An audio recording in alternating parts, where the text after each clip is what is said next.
Nosotros tenemos muchas formas de llegar a la Biblia y de poder interpretarla o poder comprenderla. Y en este pasaje es uno de los pasajes un poco complicados. Nosotros vamos a empezar a hablar sobre la familia cristiana y la integridad de la familia a partir del primer domingo de febrero, es decir, el próximo domingo. Entonces vamos a empezar a hablar sobre ese punto tan importante para nosotros los cristianos. Para nosotros los cristianos la familia es fundamental, es esencial, es la parte central de la sociedad. Y como cristianos defendemos la familia. Y como cristianos luchamos por la familia. Pero si yo no entiendo cómo fue constituida la familia, yo no voy a poder entender por qué los cristianos tenemos tanto deseo o tanto apego a estar defendiendo el principio del matrimonio. Y por qué es que nosotros anhelamos que nuestros jóvenes y que nuestras familias se formen adecuadamente por medio del matrimonio. ¿Y por qué razón nosotros predicamos el matrimonio? Cuando Jesús responde aquí las preguntas que le hacen los fariseos, Él comienza a mostrar ciertos principios bíblicos del origen de la familia. Una de las primeras cosas que tenemos que ver es que este pasaje, todo Mateo 19, está prácticamente dedicado a la familia. Los primeros versículos que acabamos de leer tienen que ver con la familia o el matrimonio, pero los versículos del 13 hasta el versículo 24 estamos viendo la relación de los hijos, y desde el versículo 25 hasta el 30 la familia de Dios.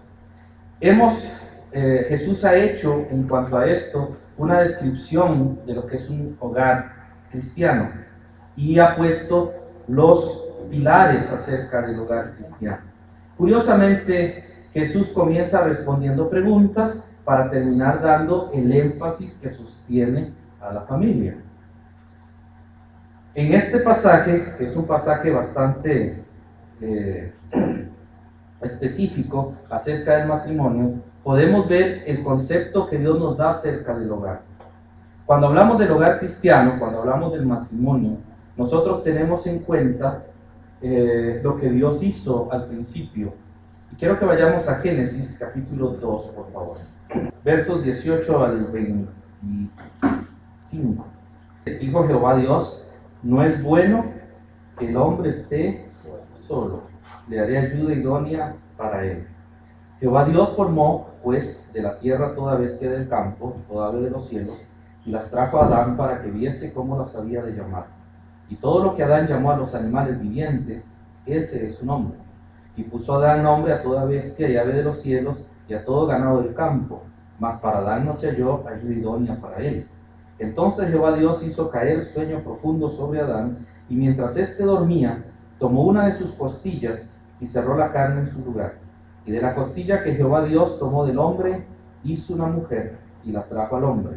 Dijo entonces Adán: esto es ahora hueso de mis huesos y carne de mi carne. Esta será llamada varona, porque del varón fue tomada. Por tanto, dejará al hombre a su padre y a su madre, y se unirá a su mujer, y serán una sola carne. Y estaban ambos desnudos, Adán y su mujer, y no se avergonzaban. Cuando hablamos del matrimonio y del origen del matrimonio, cuando Jesús habla en Mateo 19, Jesús apela a este principio creacional. Hay alguien que nos hizo, fue Dios. Dios nos creó y Dios nos hizo de tal manera que dependamos de una familia. Es imposible que nosotros podamos tener una familia sin seguir los parámetros de Dios. Actualmente en esta era, la unión, lo que es la unión libre que llaman, se está poniendo de moda. Vamos a practicar a ver si funciona el matrimonio, y si no, pues vamos a buscar otra persona. Eso es antibíblico y eso también es inmoral. O sea, eso no es parte de lo que Dios enseña en su palabra. La Biblia dice que Adán comienza a ver a todos los seres que ha creado Dios. Y él dice, bueno, todos tienen una pareja, a todos les he dado un nombre, pero todos tienen una pareja. Pero vea el verso allí de Génesis, en el versículo 20 al final dice: mas para Adán no se halló ayuda idónea. está repitiendo el versículo 18, que Jehová le dijo, le haré ayuda idónea para él. Es interesante la frase ayuda idónea porque está hablando acerca de un complemento perfecto. Yo complemento algo cuando ese algo tiene un faltante. Cuando Dios creó a Adán y Dios hizo al hombre, lo hizo a su imagen y semejanza. Ahora, Dios por la eternidad ha sido Dios y no han habido criaturas. ¿Okay? Los ángeles tuvieron origen, Satanás tuvo un origen, el mundo tuvo un origen, usted y yo tuvimos un origen, y todo también llega a tener un final, aunque Dios nos ha creado eternamente, pero hay un momento en el que se rompe eso. Solo Dios no, Dios es infinito. Dios siempre estuvo desde el inicio de la eternidad, que no sabemos, y va a estar por toda la eternidad. Él no tiene principio ni fin, pero Dios nunca estuvo solo. Y cuando Dios crea al hombre, lo crea con la necesidad de estar acompañado.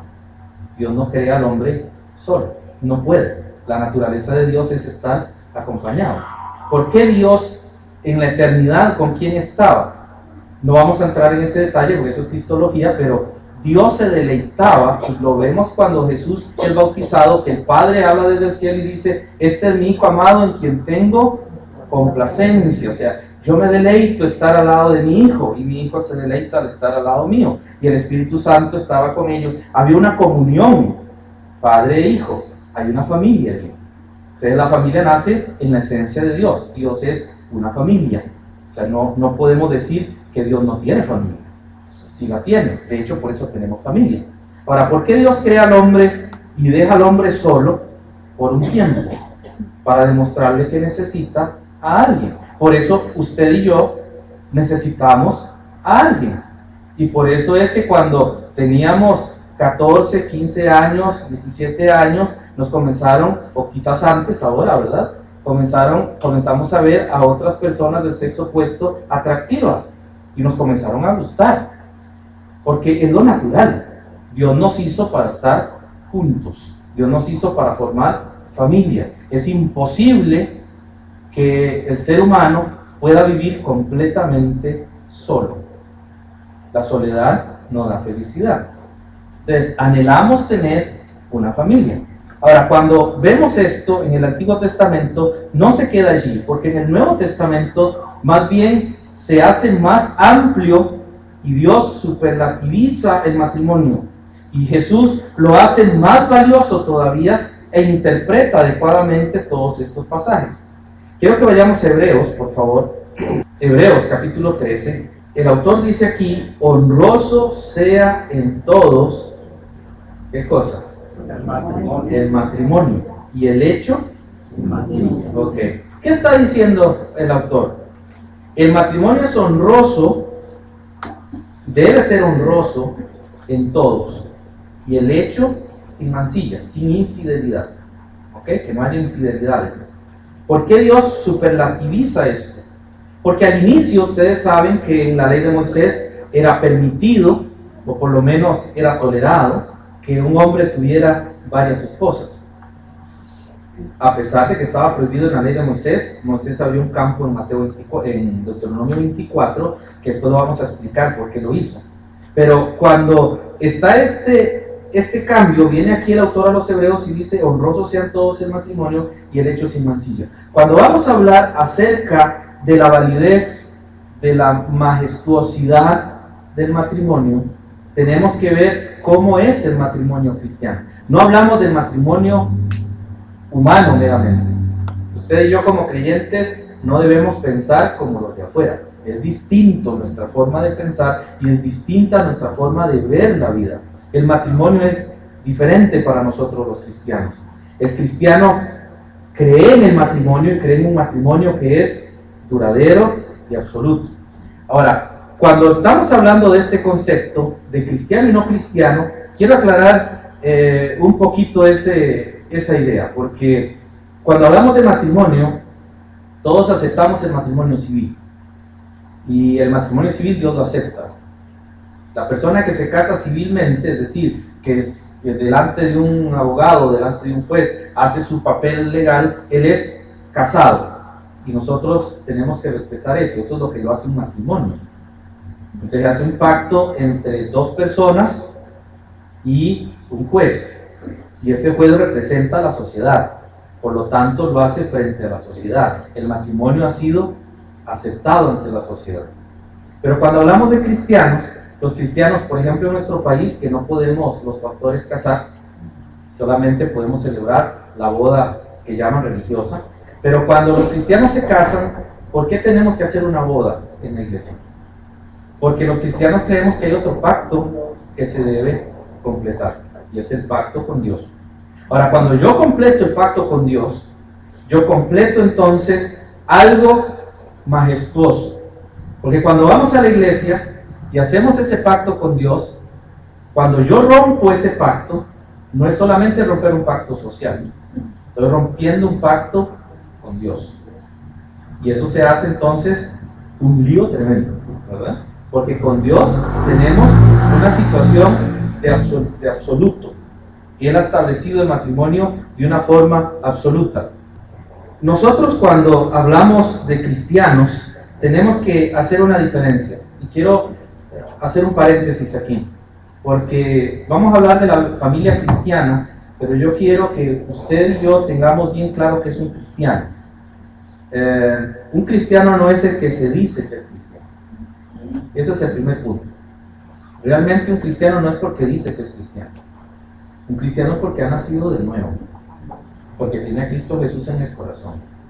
Yo no le puedo explicar, ni le puedo decir cómo usted recibir algo, sino solo por la fe, solamente creyendo en Cristo Jesús como Señor y Salvador. No hay otra forma de poder ser cristiano. Ahora, todo el mundo dice que es cristiano, pero cuando hablamos de ser cristiano, ¿qué es eso? ¿Qué es lo que Dios enseña sobre el cristianismo? Hay una diferencia. Yo como cristiano tengo un concepto distinto de toda la vida. El mundo no lo ve como nosotros lo vemos. Los cristianos somos diferentes. Los cristianos somos fieles a lo que Dios enseña en su palabra. Entonces vamos a ir a lo que Dios dice en su palabra. Y cuando hablamos del matrimonio, vamos a ver esa diferencia. Los que han estado en el catolicismo al matrimonio le dan un título. Dicen que es un sacramento. ¿Para qué es un sacramento? Un sacramento es algo que no se puede violentar, porque es sagrado. Si yo lo violento, sería sacrilegio.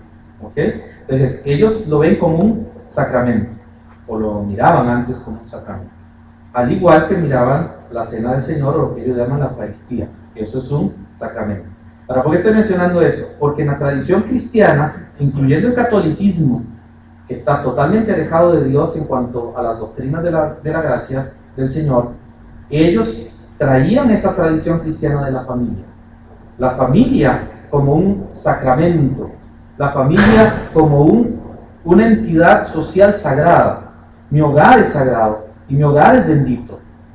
Y como cristiano, donde yo tengo mi hogar, allí hay bendición, porque es un hogar bendito. O sea, estamos hablando de que los cristianos creemos eso.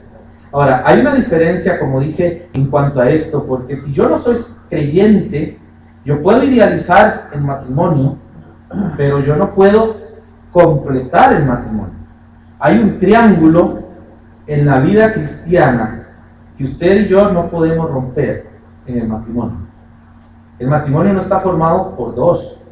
¿Por qué los cristianos hacemos una celebración en la iglesia? Porque el matrimonio está formado por tres. El primero que está a la cabeza y el que está arriba es Dios. Y abajo en cada esquina están los esposos. Ahora, ¿por qué es que en los hogares les ha costado tanto sobrevivir? Porque los hogares viven como que si fueran solo ellos dos. Pero si yo vivo para agradar a Dios, obviamente voy a agradar a mi cónyuge. Y si mi cónyuge vive para agradar a Dios, va a terminar agradando al cónyuge. Y eso no significa que no hayan pleitos. Y eso no significa que no hayan discusiones. Tampoco vamos a caer en el error de decir que un hogar totalmente sometido a Dios no tiene conflictos. Siempre los va a tener. Porque somos humanos y pecamos. No somos perfectos. Siempre hay conflictos. Y creo que todos los que estamos casados saben a lo que me estoy refiriendo cuando hablamos de conflictos. ¿verdad? Siempre hay conflictos, porque el ser humano es así, y eso que tenemos a Dios, y que tenemos al Señor en nuestro corazón. Pero los conflictos a veces se producen porque Dios no es el centro de atención en la familia. Dios comienza a pasar a un segundo lugar. Es muy fácil que Dios pase a un segundo lugar. Como pareja, como familia, como matrimonio, los que somos cristianos y ambos son cristianos, ¿cuántas veces en la mañana nos levantamos y lo primero que hacemos es leer la Biblia y orar? ¿Cuántos cristianos? A veces nos preguntamos, ¿por qué nuestros hijos se van de la iglesia? ¿Cómo es nuestra actitud en el hogar? ¿Cómo vivimos en el hogar? Yo conozco a muchos hermanos que han tenido familias que todos están en Cristo Jesús, no son perfectos, han caído, han cometido pecados, pero aman a Dios y han luchado por salir de eso. ¿Por qué? Porque su familia se ha sostenido de Dios, pero hay familias que se han desprendido por completo. ¿Por qué ha sucedido eso? Entonces, hay un elemento que no podemos cambiar como cristianos. Ahora, cuando el matrimonio está formado por un creyente o un no creyente, no deja de ser santo. Pablo dice en 1 Corintios 7 que el hombre creyente santifica a su esposa y por lo tanto sus hijos son santos también. Entonces el cristiano, como cristiano, hace la diferencia si vivimos apegados al que nos tiene que dirigir. Si el matrimonio no tiene a Cristo en el centro, comienza a haber desbalance. Y si hay desbalance, comenzamos a perder el rumbo también. Entonces los cristianos creemos que Dios creó el matrimonio. Y los cristianos creemos que Dios estableció las normas del matrimonio. Cuando la sociedad moderna dice que ahora se puede tener una relación íntima con alguien que no es esposo, porque ahora hay libertad para hacer eso, están en contra de todos los principios cristianos y en contra de todos los principios bíblicos. La única razón o la única manera para poder tener una unidad es por medio del matrimonio.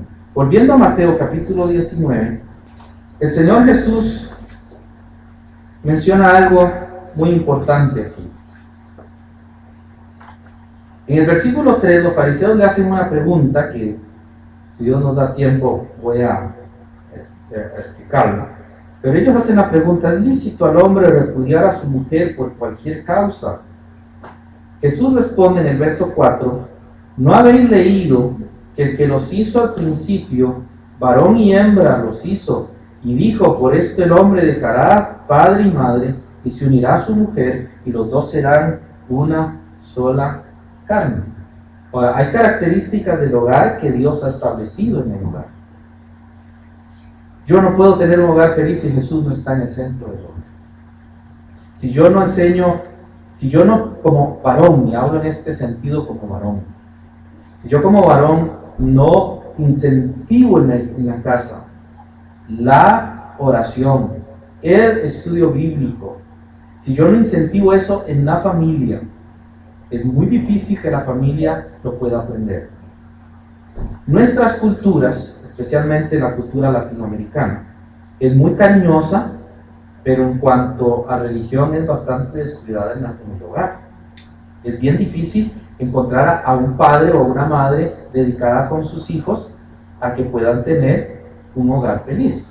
Y nosotros nos alegramos de que hay familias que sí luchan por llevar a sus hijos a amar a Dios, a orar, a depender de Dios. Y gracias a Dios por eso. Pero si usted cuenta esas familias en relación al grupo de cristianos, uno se asombra de cómo se ha ido descuidando las partes esenciales de una vida familiar con Cristo Jesús en el centro. Porque casi siempre hay competencias, casi siempre hay luchas de poder dentro del hogar. Ahora, una de las cosas que Jesús aquí va a decir y que Jesús va a establecer es la grandeza del matrimonio. Y hermanos y hermanas, el matrimonio es valioso. Y aunque si bien es cierto que en broma a veces les decimos a los muchachos: no sea tonto, no se case, ¿verdad? Y lo hacemos en broma, usted ya ahora sí se embarcó, ¿verdad? en el corazón tenemos que ser sinceros de que el matrimonio es lo mejor. No hay otra cosa más interesante y más valiosa que lo que es el matrimonio en la vida de un joven. Que él entienda el valor del matrimonio, el valor de amar a alguien, de entregarse a alguien. Pablo no les recomienda. Pablo dice, yo deseara que fueran como yo, pero si no tienen el don de continencia, mejor que se casen antes que se estén quemando. Ahora, ahí mismo en este pasaje de Mateo 19, versículo 12, Jesús dice que hay eunucos, y saben que es un eunuco, ¿verdad? Regularmente es una persona que ha sido castrada. O sea, esa es realmente la idea del término. Entonces dice, pero hay eunucos que nacieron así del vientre de su madre, y hay eunucos que son hechos eunucos por los hombres, y hay eunucos que a sí mismos se hicieron eunucos por causa del reino de Dios. El que sea capaz de recibir esto, está solo, que lo reciba. Pero no todos, verso 11, no todos son capaces, dice Jesús, de recibir esto. Porque Dios nos hizo a todos para tener un hogar y una familia. Poca gente no tiene esa tendencia. Pablo nunca se casó. Algunos dicen que estaba viudo o divorciado, pero eso ya es una invención porque la Biblia nunca lo dice. Pablo nunca se casó. Y los mayores consejos del matrimonio los dio un soltero. Es curioso, ¿no? Porque es Pablo que nos está dando. Pero él dice, los digo por el Señor. ¿Okay? Él recibió esa instrucción. Pero es muy interesante porque cuando Pablo acepta su llamado y él se niega a casar, no significa que es que a Pablo no le gustaban las mujeres.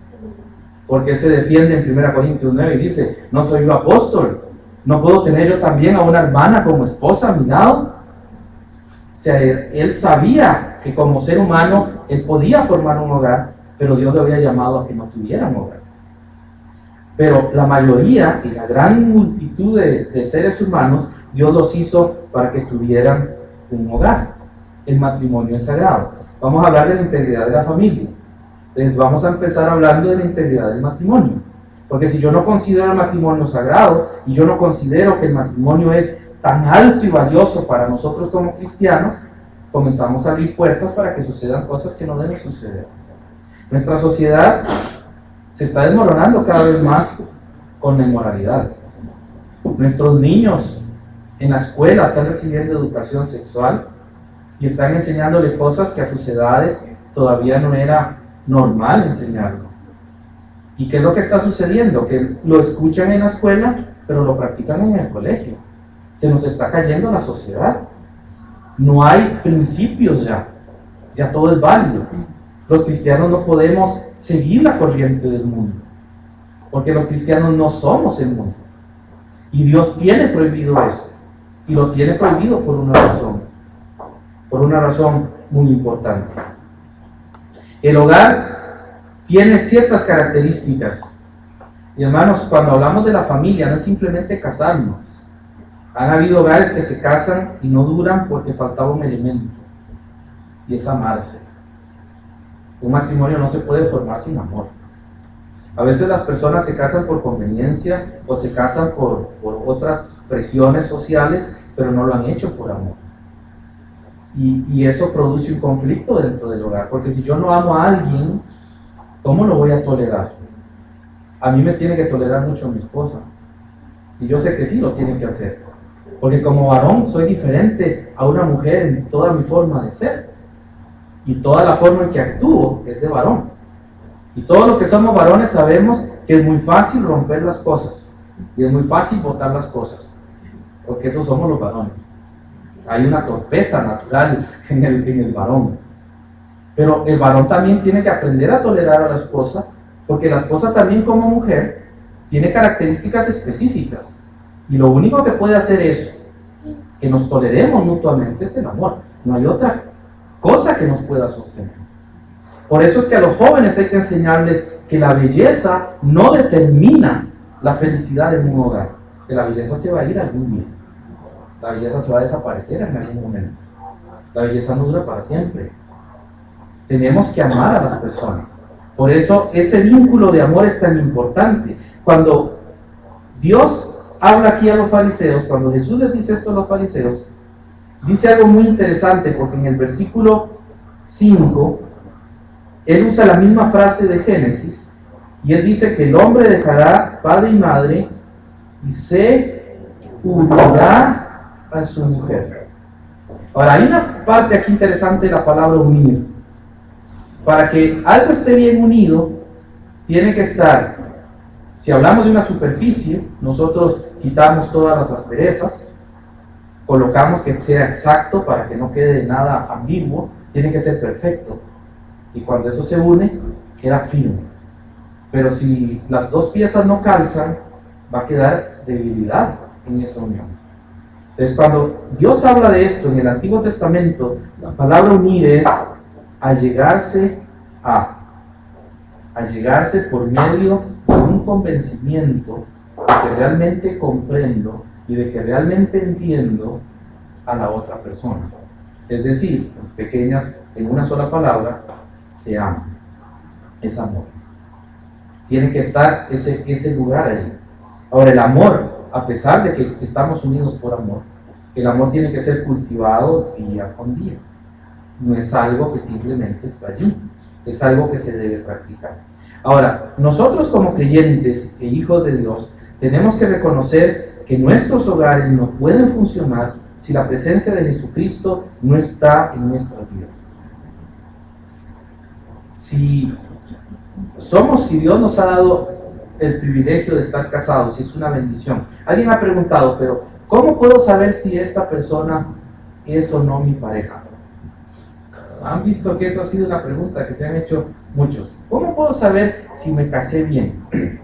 Bueno, pues vea su mano si hay un anillo y si hay un compromiso legal. Si está hecho, está bien casado. Ya no puede romper eso. Hay que aprender entonces cómo solucionar el asunto. Esa pregunta tenía que haberse hecho antes del matrimonio. Por eso es tan necesario llevar consejería prematrimonial. Porque en la consejería prematrimonial se le enseña a los dos contrayentes los pros y los contras de un matrimonio. Regularmente los jovencitos, cuando se van a casar, van con una ilusión enorme y van pensando lo felices que van a ser, las maravillas que van a hacer con su familia. Pero cuando se casan se dan cuenta que no es tan fácil. Se dan cuenta que no era tan llano el camino, había más montañas que valles, y eso empieza a perjudicar el hogar. Entonces la consejería prematrimonial ayuda en eso. Quiero entrar al texto y hacerles un énfasis allí en cuanto a lo que Jesús viene diciendo. Vamos a ir al versículo 3. En el versículo 3, los fariseos hacen una pregunta. ¿Es lícito? La palabra lícito es permitido. ¿Es lícito al hombre repudiar a su mujer por cualquier causa? Esa era una pregunta que debatían los fariseos mucho. Estaba el fariseo Hillel, que decía ciertas cosas, y había otro fariseo, que no recuerdo el nombre, que también decía las contrarias. Eran dos corrientes teológicas en cuanto al matrimonio. Uno decía que podía divorciarse por cualquier cosa, porque no le gustaba cómo vestía o no le gustaba cómo hablaba, podía abandonar a su esposa. El otro decía, no puede hacer eso, solamente hay una forma y es por infidelidad. ¿Ok? Ahora, cuando ellos hacen esa pregunta, Jesús explica lo que es el concepto divino de la familia. Y esta parte es muy importante, versículos 4 y 5, porque allí Jesús va a especificar lo importante de la familia. Quiero que usted y yo lo vayamos viendo. La primera cosa que usted observa en esos dos versículos es que Dios no creó un trío, ni Dios creó tampoco una pareja del mismo sexo, ni Dios creó tampoco a una persona sin compromisos. Observe que Dios creó una pareja humana, Adán y Eva. Solo ellos dos, no hay nadie más. El único tercero que estaba allí era Dios. Él dice, ¿no habéis leído que el que los hizo al principio, varón y hembra, los hizo? Ahora en el verso 6 él añade, así que no son ya más dos, sea, él está hablando de dos personas. El matrimonio se constituye en dos personas. Cualquier otro elemento que entre está contra el principio divino del matrimonio. El matrimonio es solamente dos personas que, según Jesús dice en el versículo 5, es un hombre y una mujer. Esto de la ideología de género está en contra de la biología, está en contra de la realidad. No existe eso. ¿Qué es lo que han enseñado ahora? ¿Qué es lo que enseñan con la ideología de género? Que es que hay niños que nacen aprisionados en el cuerpo de una mujer, o a la inversa. Eso dicen.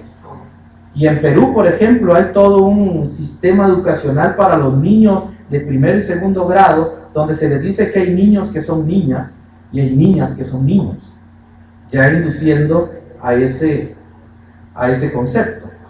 Pero cuando usted va a la Biblia, primero Dios dice que solo hay un hombre y una mujer que pueden formar un hogar. Pero si usted va a la biología y usted le pregunta a un biólogo, el biólogo va a decir: es imposible la ideología de género. Dios, al que la biología, los biólogos dicen, incluso ateos, biólogos que no creen en Dios, han dicho: la naturaleza lo que hace al que hizo hombre es hombre desde que nace hasta que se muere. Biológicamente no puede cambiar. Y el que nace mujer y muere mujer, porque es así la biología. Las mujeres son mujeres, los varones son varones, no se puede cambiar. Ese es el primer principio del hogar. Solamente se puede formar entre un varón y una mujer. No existe otra forma, no hay otro medio. Entonces, el homosexualismo que se ha venido propagando y que se ha venido promoviendo y que se ha venido tolerando está en contra de Dios, en contra de la naturaleza, en contra de todo lo que es bueno, de todo lo que es sano. Y todo eso está perjudicando nuestros hogares, porque nosotros los cristianos tenemos más luchas para defender la integridad en el hogar, porque ya en las escuelas y colegios se está enseñando eso, y en las universidades también se está enseñando eso. La Biblia enseña que solamente un varón y una mujer. Ahora observe el pasaje, volvemos a leerlo para que tengamos el otro concepto. ¿No habéis leído que el que los hizo al principio, varón y hembra los hizo, y dijo: por esto el hombre dejará padre y madre? El otro principio es que cuando se forma una familia, se tienen que ir de casa de los padres, porque son una familia. La idea es, a no ser que por fuerza mayor no puedan hacerlo, eso también se entiende, hay circunstancias especiales, pero lo ideal es que el hijo casado busque su casa donde vivir con su esposa. ¿Por qué es ideal? Porque el hogar no va a funcionar si hay influencias externas.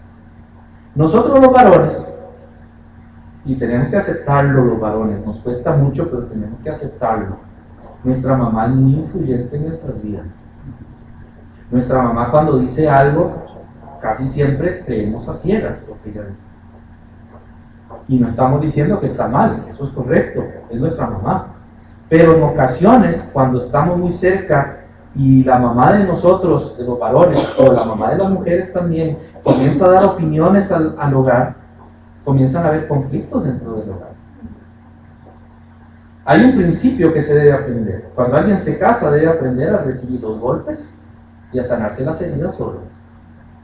Porque si comenzamos a acudir a otros terceros, se nos comienza a hacer un conflicto, porque las experiencias no son las mismas. Ahora, el amor de padre y de madre siempre va a ser defender a su hijo, no defender el hogar. Entonces, esas cosas van a afectar las familias. El principio bíblico es que cuando una persona se casa, va a dejar a su padre y a su madre para poder unirse a su esposa y así ser una sola carne. Ese es uno de los principios bíblicos. A no ser, como dije, que hay un caso muy, muy especial que sea imposible que puedan hacer eso. Si la separación emocional, física y moral no se realiza en el nuevo hogar, no va a funcionar bien ese nuevo hogar. Nosotros los creyentes y todos los seres humanos formamos hogares de dos familias distintas. Mi familia, me pongo de ejemplo y pongo a mi esposa, mi familia tiene costumbres y formas de comer muy diferentes a las de mi esposa. Las de mi esposa son diferentes a las de mi familia. Cuando nos casamos, tenemos que complementarnos y yo tengo que rechazar aquellas cosas que pueden perjudicar mi hogar y ella también, hablando solo de la comida, y ella también para poder formar un hogar. Ya no es la familia de mi esposa, ni es la familia mía, es nuestra familia y es una nueva familia. Ahora, Dios ha puesto aquí ese principio, es un principio de separación.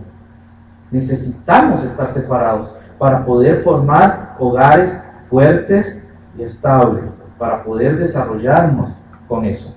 Ahora, volviendo a ese mismo pasaje, en el verso 6, Jesús dice, así que ya no son más dos, sino una sola. Hay tres principios, observe bien. Jesús está diciendo que solo el matrimonio se forma entre un varón y una mujer. Este varón y esta mujer se tienen que ir de casa. Y el tercero, este varón y esta mujer tienen que ser una sola carne. Vivimos en una sociedad que ha heredado machismo, pero estamos formando una sociedad feminista. Entonces, nos estamos yendo de un extremo hacia el otro. La Biblia rechaza ambas cosas, porque en un hogar ni es el varón ni es la mujer, son ambos, son una sola carne. Eso significa que los dos tienen que opinar, los dos tienen que discutir, los dos tienen que llegar a un acuerdo, no solo uno toma la decisión. Tomamos mal el concepto de cabeza. A veces decimos que la cabeza toma las decisiones. No, la cabeza organiza. Pero hay partes en nuestro cuerpo que solamente reciben una mínima influencia de la cabeza. Gracias a Dios. Porque cuántas veces nuestra cabeza ha querido morir o ha querido dejar de hacer las cosas y el corazón no le hace caso. Él sigue trabajando. La cabeza solo dirige, solo es el elemento central para dirigir todo el cuerpo. Pero cuando hablamos de cabeza, hablamos de autoridad. Es el concepto de autoridad, no es el concepto de dignidad. No significa que mi esposa o las esposas de los creyentes sean inferiores a ellos. No hay inferioridad. En Cristo Jesús no hay varón y mujer. Delante de Dios somos iguales, pero hay autoridad. Hay una autoridad que se debe respetar, la autoridad varonil que Dios estableció, que se debe respetar. Pero esa autoridad solamente se puede respetar cuando realmente es una autoridad. No es cuando el matrimonio, el varón se transforma en un dictador. ¿Cómo va a esperar que su esposa respete la autoridad? Porque la autoridad no es eso. Usted y yo somos hijos de Dios. La iglesia es el cuerpo de Cristo y nosotros estamos aquí reunidos. Sabemos que Dios es nuestro Salvador, pero Jesús nunca viene a exigirnos hacer las cosas, porque Él espera que nosotros reaccionemos por amor hacia Él. Las personas pecamos y los hogares se destruyen, o los hogares no prevalecen, o los hogares están divididos, pero Dios no viene a obligarnos, porque eso es un deber nuestro. Es igual con el hogar. La autoridad nunca se impone, la autoridad se gana, la autoridad se admira, nunca es impuesta. ¿Ok? Ahora, observe allí que Jesús dice que se une a la mujer y son una sola carne. Entonces somos una sola persona. Ya Dios no nos ve dos. Vea qué interesante, porque el verso 6 dice, ya no son ya más dos, sino una sola. Ya Dios no ve a dos personas en el hogar. Él ve un hogar. Él ve solamente un hogar. Dios ve que usted y su esposo, usted y su esposa, yo y mi esposa y yo, somos una sola persona para Él. Cuando yo hiero a mi esposa, según Efesios capítulo 5, me estoy hiriendo a mí mismo. Y Pablo dice, nadie hirió a su propio cuerpo, sino que lo cuida y lo sustenta. Entonces, cuando hablamos del matrimonio, observe y tal vez podemos entender que para Dios no es simplemente tratar de sobrevivirlo. Es una situación bien compleja. El matrimonio es una institución compleja que debemos aprender a vivirla. Aquí hay hermanos que han vivido muchísimos años en matrimonio.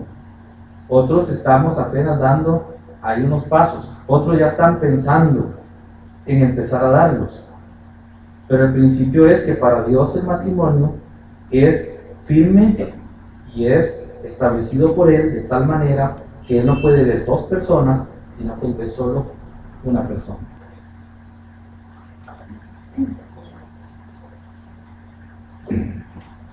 Y eso está en el versículo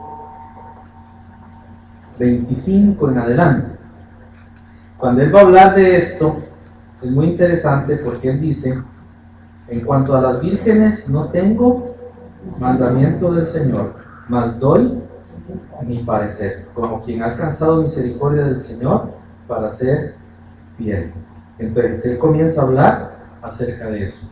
¿Por qué Él dice eso antes de hablar de esto? Porque va a hablar un asunto cultural. Entonces, hay que ver cuando Pablo hace esos cortes culturales. Antes de eso sí viene hablando ya de los mandamientos del Señor, ¿verdad? Entonces Él viene hablando de lo que es la vida matrimonial, que lo vamos a ver en otra ocasión, pero brevemente, ni Pablo ni Jesús aceptan el divorcio. No aparece en ningún lado en la Biblia, y eso se lo voy a explicar después. Pero digamos, aquí Pablo está diciendo que en cuanto a las vírgenes, no tengo mandamiento del Señor. Entonces, él va a dar una opinión. Por eso es que él dice en el versículo 29, pero esto digo, hermanos, que el tiempo es corto, resta pues que los que tienen esposa sean como si no la tuvieran, y los que lloran como si no llorasen, los que se alegran como si no se alegrasen, y los que compran como si no poseyesen, y los que disfrutan de este mundo como si no lo disfrutasen, porque la apariencia de este mundo se pasa.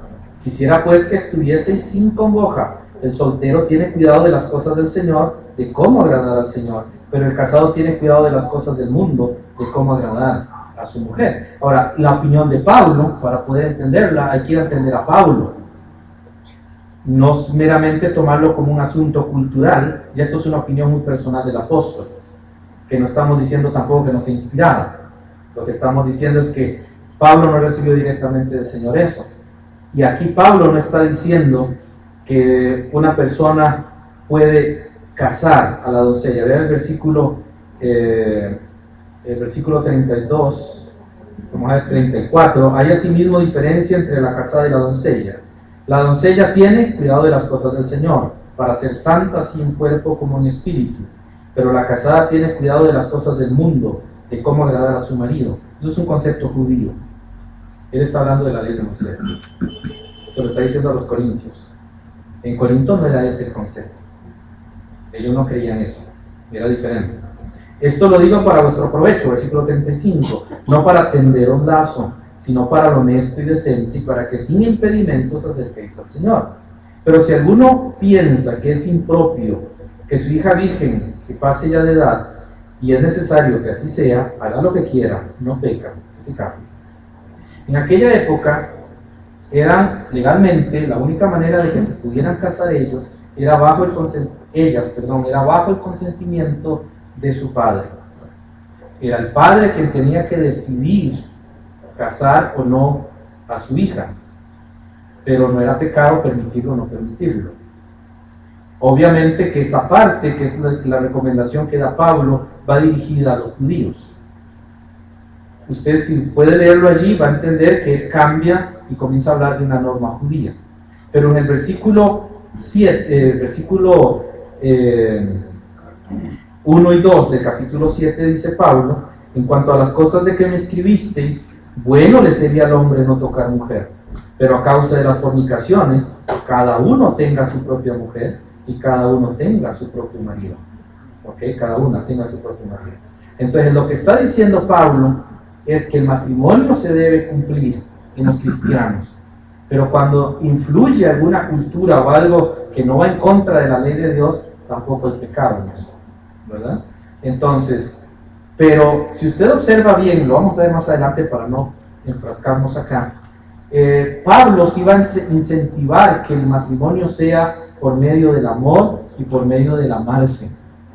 Él va a cortar con una cultura que ha venido allí caminando. Para poder terminar esta parte, porque el tiempo se nos va, yo estoy hablando muy contento porque el reloj me dice que son las 5:30, pero no estoy viendo el tiempo. Quiero que veamos una parte aquí de lo que Jesús habla en Mateo 19. Y antes de explicarlo en estos minutitos, antes de ponerlo en la mesa para que ustedes lo vayan a leer y lo vayan a pensar, esta es mi opinión y mi interpretación de acuerdo a lo que Dios, a lo que Jesús ha dicho aquí de forma gramatical y de acuerdo a lo que se dice en los otros evangelios. Sin embargo, yo sé que hay opiniones distintas en cuanto a lo que voy a decir ahorita. Hay un concepto equivocado acerca del hogar cristiano. Muchas personas creen que el divorcio es posible por medio de la cláusula de excepción que aparece allí en Mateo 19, en el versículo 9, que se menciona también en Mateo capítulo 5. Dice: yo os digo que cualquiera que repudia a su mujer, salvo por causa de fornicación, y se casa con otra, adultera, y el que se casa con la repudiada, adultera. Se ha dicho muchas veces que una persona que sufre una infidelidad tiene la oportunidad de divorciarse. Una de las cosas es que Mateo fue escrito a judíos, así que vamos a interpretarlo como lo entendería un judío. Pero para que usted pueda entender, la partecita esa, salvo por causa de fornicación, solo Mateo la menciona. Esos pasajes usted los puede encontrar en Marcos 10, del 1 al 12, y en Lucas 16, 18, y esa cláusula no aparece. Lucas 16, 18. Esa cláusula no aparece, solo en Mateo aparece esa cláusula. No aparece en Lucas, ni aparece en Marcos. Ahora, ¿por qué se aparece en Mateo? Por una razón. Versículo 7. Le dijeron: ¿por qué pues mandó Moisés dar carta de divorcio y repudiarla? ¿Sabe de cuál pasaje habla? De Deuteronomio 24, del 1 al 4. Eso es lo que están hablando los fariseos. Él está hablando de que había una causa para el divorcio. Entonces, Jesús utiliza aquí la cláusula en referencia a ese pasaje de Deuteronomio. Pero Jesús les dice: por la dureza de vuestro corazón, Moisés os permitió repudiar a vuestras mujeres, mas al principio no fue así. Es decir, cuando Dios creó el matrimonio, ¿permitió repudiar a su esposa? No, él está diciendo al principio no fue así. Ahora dice en el versículo 8: y yo digo que cualquiera que repudia a su mujer, salvo por causa de fornicación, y se casa con otra, adultera. Ahora, ¿qué es esa cláusula? Voy a explicarla brevemente, pero ya se me fue el tiempo, y ahora sí se fue. En Marcos, quiero que lo veamos, Marcos capítulo 10, está como se oiría el versículo sin esa cláusula. Verso 11. Y les dijo: cualquiera que repudia a su mujer y se casa con otra, comete adulterio contra ella. Y si la mujer repudia a su marido y se casa con otro, comete adulterio. Así es como lo pusieron los demás evangelistas. Ahora, ¿por qué la cláusula de excepción allí? Porque Deuteronomio 24 no habla del adulterio. El adulterio está condenado con la muerte en la ley de Moisés. La fornicación está condenada con la muerte en la ley de Moisés. ¿Cuál es esta causa para poder dar un divorcio? La única forma es que el matrimonio sea ilegítimo. Él habla de matrimonios ilegítimos.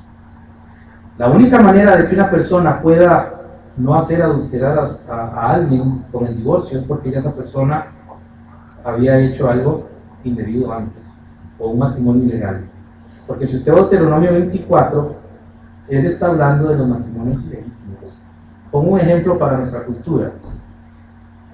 Una persona en otro país está casado y se viene a Costa Rica, nadie lo conoce, nadie sabe nada, y se casa aquí. Ese matrimonio es ilegítimo, por lo tanto no tiene validez. Legalmente tiene validez, pero delante de Dios no tiene validez, porque hay un matrimonio legal en otro país.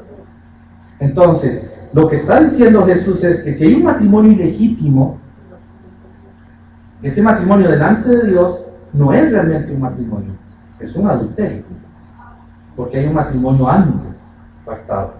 Esa es la idea de causa de fornicación. Es muy interesante porque el verso 9 dice, cualquiera que repudia, y esa palabrita repudiar en el idioma original griego es despreciar. No es divorciar, es despreciar, salvo por causa de fornicación y se casa con otra adultera. Eso es un adulterio. Ahora, lo voy a dejar aquí para poder hablarlo la próxima semana porque le voy a enfatizar en esa parte. ¿Qué hacemos con con las personas que ya han pasado esto? Pues la Biblia dice que hay restauración. Estamos hablando del ideal de Dios. Estamos hablando de lo que Dios estableció. Pero hay también elementos que la Biblia menciona sobre personas que ya han vivido esto. ¿Y qué es lo que Dios dice acerca de eso? Porque tenemos que vivir la realidad. Lo que sí dice aquí el pasaje es que ni Jesús ni Pablo están aprobando el divorcio. Lo que está diciendo es que hay un pecado cuando hay un divorcio. Sin embargo, Dios perdona todos los pecados. Y cuando la persona se arrepiente a Cristo, Cristo restaura a las personas y restaura ese hogar. Y Dios restaura por completo ese nuevo hogar, lo puede restaurar. Porque Jesús perdona los pecados. Sin embargo, hay limitantes que la Biblia va a establecer. Pero eso lo vamos a ver la otra semana. En mi punto de vista personal, que he visto en la palabra de Dios, Él no está aceptando un divorcio. Él no lo acepta. De hecho, Malaquías dice que Jehová odia el repudio. Entonces, hay un concepto valioso acerca del matrimonio. Yo quiero que entendamos lo que para Dios es el matrimonio. Si queremos restaurar nuestros matrimonios y si queremos tener matrimonios realmente de acuerdo a la palabra de Dios. Si no hacemos eso, hermanos, nuestros hogares van a permanecer siempre desbalanceados. Su esposa, su cónyuge ahora, es una parte esencial de su vida, para siempre. Y eso es algo muy importante para los que estamos casados. Y los que se van a casar, que lo piensen bien también antes de dar ese paso. Es mejor esperar un poquito en la paciencia del Señor que adelantarse y dar un mal paso. Que estemos pensando en eso. Vamos a orar y vamos a quedar acá. Padre, en esta mañana te damos gracias. Tú sabes que la familia es lo más valioso que tú has dado. Sin embargo, también sabes que los seres humanos no somos perfectos. Por eso en la cruz, tu sangre preciosa perdona los pecados. Y a pesar de esto, Señor, a pesar de que fallamos, podemos restaurarnos. Porque no solamente en el hogar, no solamente con el hogar hemos fallado, también nuestra vida personal, lo que nuestros ojos ven, lo que nuestra boca dice, lo que nuestros pensamientos maquinan, lo que nuestros oídos oyen. Todo eso, Señor, pudo haber sido tan grave y pecaminoso como cualquier otra cosa que te ofenda a ti, Señor. Por eso te damos gracias, porque eres perfecto. Te damos gracias porque eres maravilloso. Te damos gracias porque tú tienes el control. Ayúdanos pues para que en medio de esta enseñanza de tu palabra podamos restaurar nuestras vidas, podamos, oh Dios, vivir felices sin culpabilidad, tranquilos sabiendo que tú nos has perdonado y sabiendo que de aquí en adelante tenemos propósito para la vida. Gracias te damos, Señor, a ti en el nombre de Jesús. Amén. Amén.